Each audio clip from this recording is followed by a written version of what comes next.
Hello, today is January the 9th, 2026, and I'm going to be reading Deuteronomy chapter 2, and this is titled Wanderings in the Desert, and it reads, Then we turned back and set out towards the desert along the route to the Red Sea, as the Lord had directed me.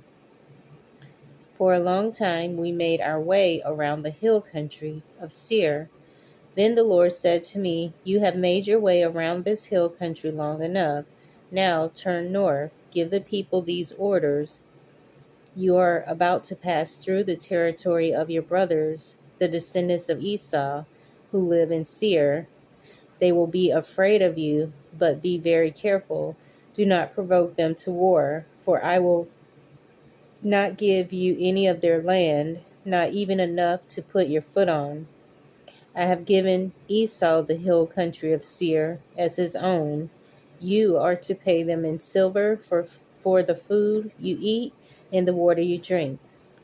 The Lord your God has blessed you in all the work of your hands. He has watched over your journey through this vast desert these 40 years. The Lord your God has been with you, and you have not lacked anything. So when we went on past our brothers and descendants of Esau, who live in Seir, we turned from Arabah road, which comes up from Ethel and Ezon Geber, and traveled along the desert road of Moab. Then the Lord said to me, Do not harass the Moabites or provoke them to war, for I will not give you any part of their land. I have given Ar to the descendants of Lot as a possession.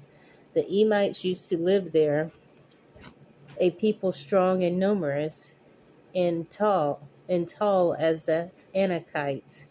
Like the Anakites, they too were considered Raphites, but the Moabites called them Emites. Horites used to live in Seir, but the descendants of Esau drove them out.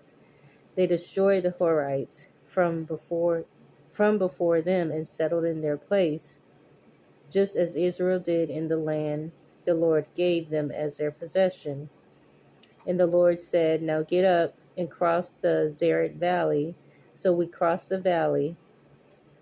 38 years passed from the time we left Kadesh Barnea until we crossed the Zered Valley. By then, that entire generation of fighting men had perished from the camp, as the Lord had sworn to them. The Lord's hand was against them until he completely eliminated them from the camp. Now, when the last of these fighting men among the people had died, the Lord said to me, Today you are to pass by the region of Moab at Ar. When you come to Ammonites, do not harass them or provoke them to war, for I will not give you possession of any land belonging to the Ammonites. I have given it as a possession to the descendants of Lot. That too was considered a land of the Raphites who used to live there, but the Ammonites called them Zamzummites. They were a people strong and numerous, and as tall as the Anakites. The Lord destroyed them from before the Ammonites, who drove them out and settled in their place. The Lord had the same for the descendants of Esau, who lived in Seir. When he destroyed the Horites from before them, they drove them out and lived in their place to this day. And as for the Avites, who lived in villages as far as Gaza, the Caphtorites,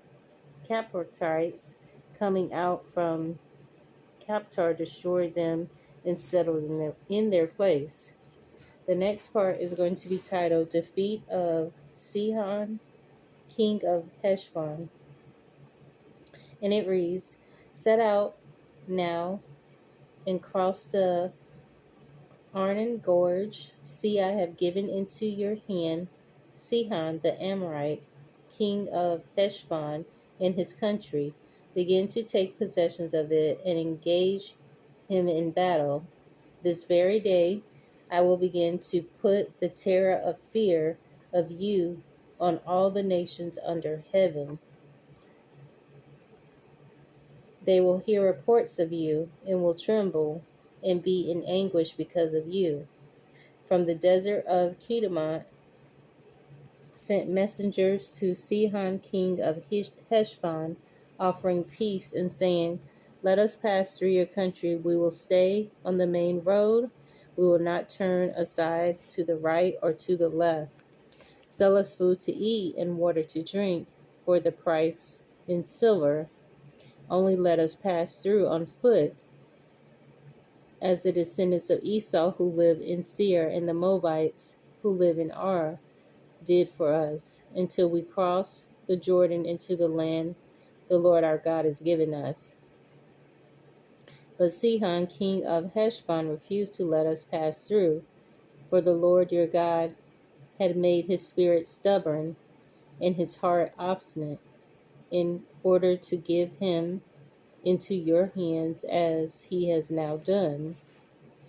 The Lord said to me, "See, I have begun to deliver Sihon and his country over to you. Now begin to conquer and possess the land." When Sihon and all of his army came out to meet us in battle at Jahaz, the Lord our God delivered him over to us, and we struck him down, together with his sons and his whole army. At that time we took all of his towns and completely destroyed them, men, women, and children. We left no survivors. But the livestock and the plunder from the towns we had captured, we carried off for ourselves. From Arah on the rim of the Arnon Gorge, and from the town in the gorge, even as far as Gilead, not one town was too strong for us. The Lord our God gave us all of them. But in accordance with the command of the Lord our God, you did not encroach on any of the land of the Ammonites, neither the land along the course of the Jabbok, not that around the towns in the hills, So that will be the end of Deuteronomy chapter 2. I will pick up in Deuteronomy chapter 3. That will be titled Defeat of Og, King of Bashan. So I hope you'll join me again. Thanks.